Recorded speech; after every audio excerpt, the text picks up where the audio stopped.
My wife cheated with her boss, claiming it was for work, so I informed her proud father. I, male 31, have been married for 3 years to Kara, female 30. She's in the advertising industry, and I work as an executive in an MNC. I met Kara on a dating app, and after a couple of years of an on and off relationship, we finally decided to get married. We both love and respect each other, but I think we are more of a mature couple who respects each other's boundaries and does not go around being mushy-mushy. Kara is a creative developer for advertising, so she has odd and unorganized working hours.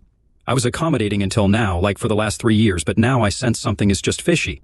I tried to have an open-hearted conversation with Kara, but she brushed me off, saying I was just overthinking. Okay, so what happened was, last year my nephew Julian, male 25, graduated from a cinematography course and wanted a job. Since Kara was in the advertising industry, he requested a referral. Her agency was not hiring cinematographers then, so she tried to refer him to other agencies where her friends and acquaintances worked. However, after a few months, the hiring manager of Kara's agency spotted Julian's work and offered him better pay. When Kara got to know that Julian got an offer at her agency, she advised against joining it, stating that he shouldn't switch within months and that her agency was not that great.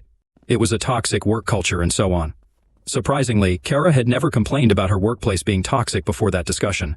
She had been associated with that agency for years now. Her advice raised suspicion in Julian's mind that Kara didn't want him to work for her agency. Although he didn't say anything, it was evident from his straight face that he didn't buy her logic. After Julian left, I asked Kara why she was reluctant to let Julian join her agency. She said that her agency is not good for camera persons or cinematographers because the advertising director is a toxic boss. I questioned her if it was toxic, how she had been working there for so many years, and she had never complained about toxicity before.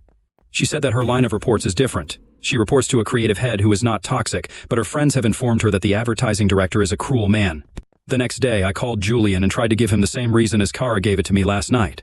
He said he had not decided and was still analyzing the offer. He mentioned checking up on the information online from previous employees, etc. I left the conversation there and kind of moved on. I didn't check with Julian again on this matter, and weeks passed. Probably a couple of months later, Kara came back home with an angry face. I asked her why, but she ignored me and went for a shower. I thought maybe she was stressed because of some work-related stuff, so I didn't think too much about it. After the shower, she went straight to bed without having dinner. I cuddled her, asking for the reason for her messy mood, convincing her to have dinner, but she refused, saying she was tired and just wanted to sleep.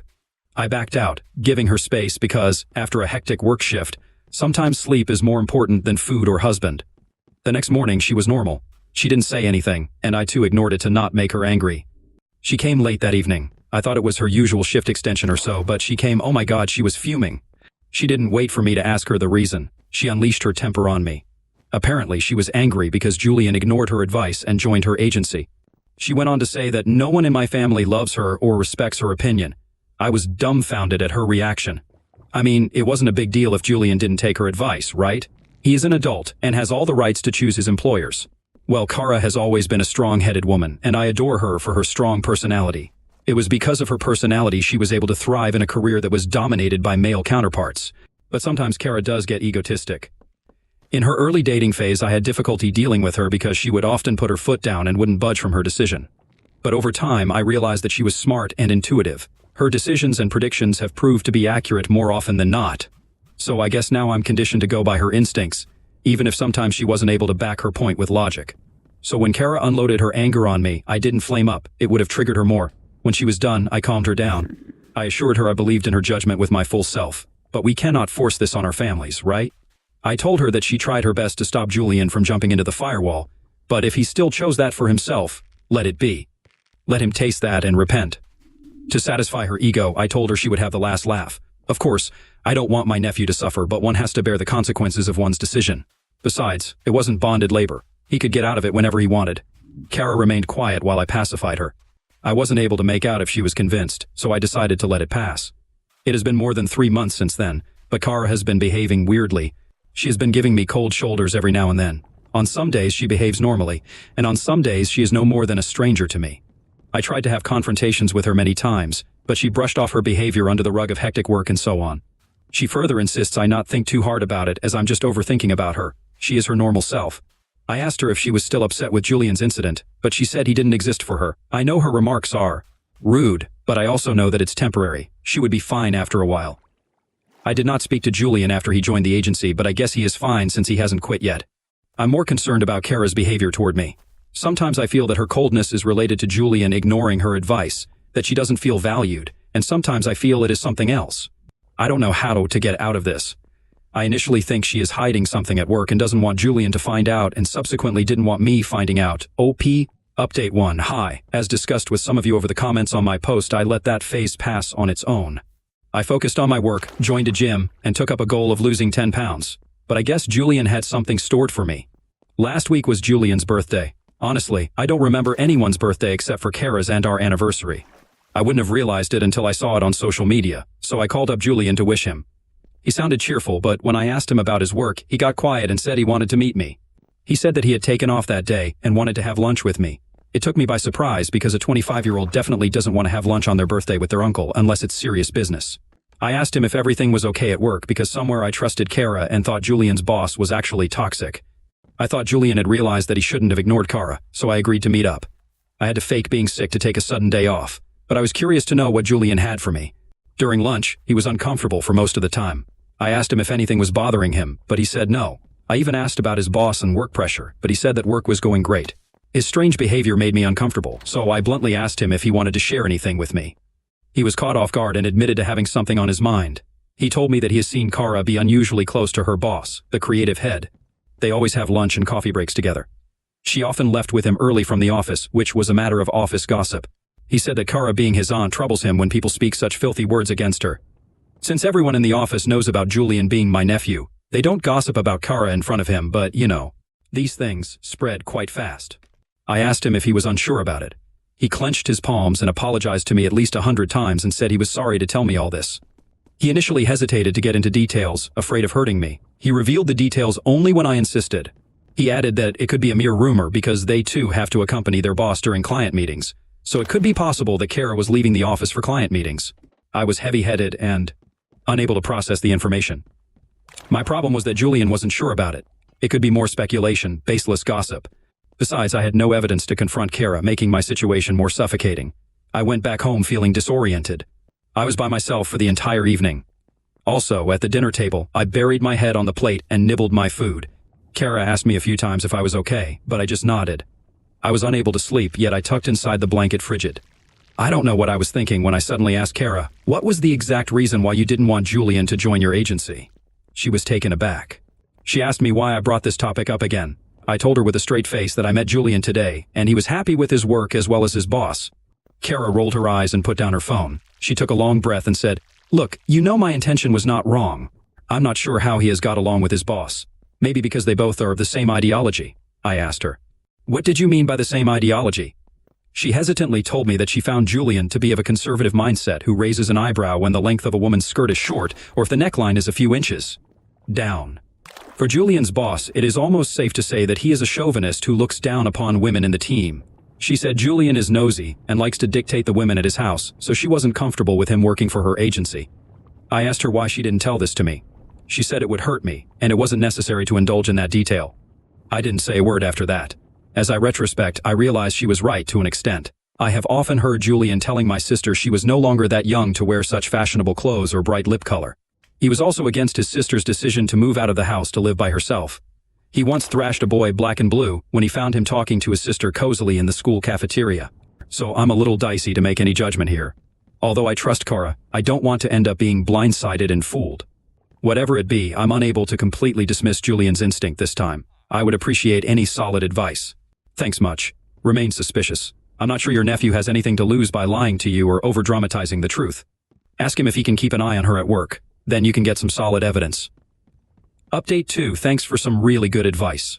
So, as part of this community, I asked Julian to fetch me some proof regarding his claim. He said he didn't want to be involved in this saga, only to be labeled as a marriage breaker by the family members. I assured him that I wouldn't accuse him even if his suspicions turned out to be false positives. And what if what he says turns out to be true? What better could he do for me than to expose a cheating relationship? He finally agreed to give it a shot. He said he would try to get some evidence, but couldn't promise one. A few days later, Kara came from work and started throwing tantrums at me. She accused me of using Julian to spy on her. She said that Julian had made her life terrible at work, and she would not tolerate it. She threatened Julian with his job if he continued to spy on her. I urged her to tell me the exact reason for the reaction. She counterattacked me, saying I shouldn't act naive when I was the one plotting all this, taking Julian's help. I felt terrible about lying to her, but assured her I wasn't involved in any of this. She said that Julian had been keeping an eye on her, whatever she does or wherever she goes, whether it is the cafeteria or terrace for a smoke break. At that moment, I cracked inside of Julian's foolishness. I mean, what was he thinking when he followed her everywhere? Even if she was up to it, she wouldn't do anything in public space, right? At that moment, I was hoping Julian's suspicions would come out to be false positives. I pacified Kara and promised her that I would talk to Julian and knock some sense into him. I actually thought of meeting Julian that weekend and asking him to focus on his career instead of the agenda of exposing Kara. The next day, I got a call from Mr. Stewart, Kara's father. I was taken aback when he said I should pull Julian's strings as he was harassing her at her workplace. I was speechless for a moment, thinking how come he knew about the situation. I hesitantly asked him if Kara had told him anything about this. He said he was near Kara's office that afternoon, so they decided to have lunch together. During lunch, Kara opened her heart to how Julian was spying on her. I don't know if it is just me, or if Kara was actually blowing up the situation out of proportion. I assured him that I would take care of it. When Kara returned home, I told her about her father's phone call. She said yes, she had discussed her problem with her father as usual. I told her it was our internal matter and we could have solved it. Also, I had promised her last night that I would straighten the issue out with Julian. Nevertheless, she turned offensive, stating that it was her father and she has all the right to discuss her problems with him. A little backstory about Kara's father, Mr. Stewart. He's a little extra over-the-top father who is way too protective of his daughter, the kind of one who pulls out a gun if anyone stares at his daughter. He leaves no opportunity to boast about how proud he is to be a father of an independent girl. I mean, I know being the father of a girl naturally makes you protective and proud, but trust me guys, he is too ahead of the edge. So anyways, I called up Julian that very moment and asked him for a meeting in the upcoming week. The remaining days of the week were quiet. The following weekend, I went to meet Julian to ask him to stop his investigation. He had something else stored for me. I started by thanking him for being so protective of me, and as I went on to ask him to curb down, he stopped me and said he wanted to show me something. He pulled out his laptop and showed me a clip that sent shivers down my spine. It was a long video. Julian fast-forwarded it to a point that I was looking for. Kara was seen with her boss in an elevator. He was caressing her hands while taking some files. Then he was seen fondling her other parts. I can't even type this. There were not only one but several clips where her boss's hand was all around her body in the elevator and the deserted fire exit gateways in the staircase. I didn't have the courage to watch all the clips with my eyes wide open. I told Julian to transfer all those files to me. I also asked him how he was able to get CCTV footage of the workspace. It was not accessible by an employee. He said that he could not name it, but he had friends in the engineering department who were able to hack into the CCTV cameras of the deserted places of the office. When I returned home, Kara immediately asked me if I knocked some sense into my stupid nephew. I replied yes, I have told Julian not to interfere in your business when you're getting knocked down by your boss. My voice automatically pitched high as I said that. She was flustered. She tried to play the victim, saying that Julian was filled with hatred for her. I yelled back at her, cutting off her drama, and said that I have live proof that her boss was playing with her body. She did not back off until I showed her the clips. She was frozen for a moment before returning to her narcissistic self, threatening Julian for intruding on employees' personal space, and threatening the security department with their job for leaking CCTV footage. I couldn't place my finger on her reasoning. She said it was forged and asked me to verify the evidence before tarnishing her reputation. I told her bluntly that I had all the evidence of her going to the hotel rooms with her boss. I said I had hired a PI and he gave me all the information. I was playing a bluff because Julian had given me the details of the hotel where Kara and her boss frequently lodged for their dirty business. Although I didn't have any other information besides the hotel's name, I just played bluff and told her I knew all the details that she and her boss were lodging into XYZ hotel. She bought my bluff and was lost for words. She sat down and said that I needed to hear her out before making any conclusions. I said I was all ears to listen to her. She said, "Well, you know I'm in the advertising industry. It's part of the business, right? I need to keep my boss happy. There's nothing personal between us. It's just for work, you know." I felt my guts spill out from my mouth. How conveniently did she say it was for nothing personal and it was all for work? Really? I know I'm gonna piss off many of you by saying this. If that's the case, her profession is no less than someone who sells their body for money. I can't believe that she was putting up this whole woman empowerment thing, that she was thriving in a man's world with her head held high.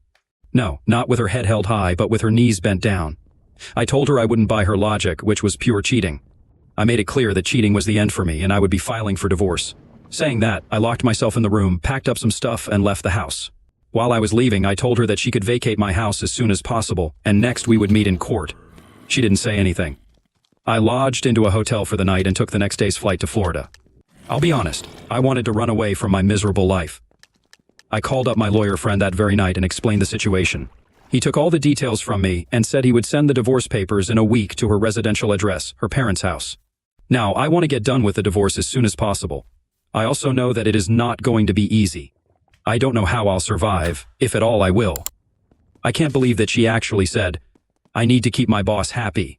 How dare she try to blame Julian for making her life miserable at work? She did that herself. People are dumb, they see things. It's clearly cheating. It has nothing to do with business. Additionally, it sucks that Julian had to be the middle person and risk his job for you. Sounds like you have a great nephew but a terrible wife. I'm sorry, OP. Update 3. Thanks for all the support, people.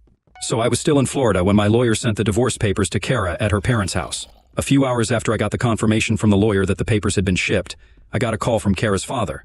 He immediately started yelling at me, accusing me and my nephew of being chauvinists and egotistic. He said I was divorcing Kara because Julian and I could not stand her successful career. I was perplexed by his allegations. After he was done accusing me, I asked him if he really knew the exact reason, but it was definitely not what he thought. I told him that I didn't know what Kara had BS'd him, but I had all the proof for my claims, which I shared with him at the very instant while we were on the call. I asked him to check his phone. He was just silent. The first part of the silence was when he was checking the videos I sent, and the next part was silence due to embarrassment. I told him I was sorry that he had to see such clips of his daughter, but I had no choice but to share them. I'm no saint. I can't just keep mum and take all the blame on myself when I'm the last one to be blamed for her. I am the dang victim. That was it from his end. I came back after a month or so. Kara had left the house by then. However, she was contesting the divorce, asking for alimony and a share of the house. My lawyer instead pressed her with alimony to compensate for the mental trauma I had to undergo because of her. He also assured me that our marriage was short-lived, and she had no contribution during the purchase of the house, so she could not claim any share in the house. The case is still ongoing, but I guess I have moved on a little further from where I was a couple of months ago when this all came out. I'm not seeing anyone, nor do I plan to see anyone anytime soon. I'm just focusing on getting rid of my drinking, which I picked up during my depression phase in Florida. Thanks for bearing with me. Thanks for telling your story, OP. I'm sorry it came down to this. It's a good thing your nephew went ahead with the job. You would have still been trapped in a lie. Moreover, Kara's dad is delusional and should be embarrassed for raising such a daughter. Shame on him. Looks like his daughter isn't the little angel he thought she was. Divorce is hard, probably one of the hardest things you'll unfortunately have to go through in life. But you'll make it out alive. I know it. Keep working on yourself. You got this. Would you have asked your nephew for help catching your cheating wife? Would you feel bad involving him? Why or why not? Thank you for joining us today. Be sure to like and subscribe and hit that notification bell so you don't miss out on our next video. Let us know what you think of today's content in the comments below. Until next time.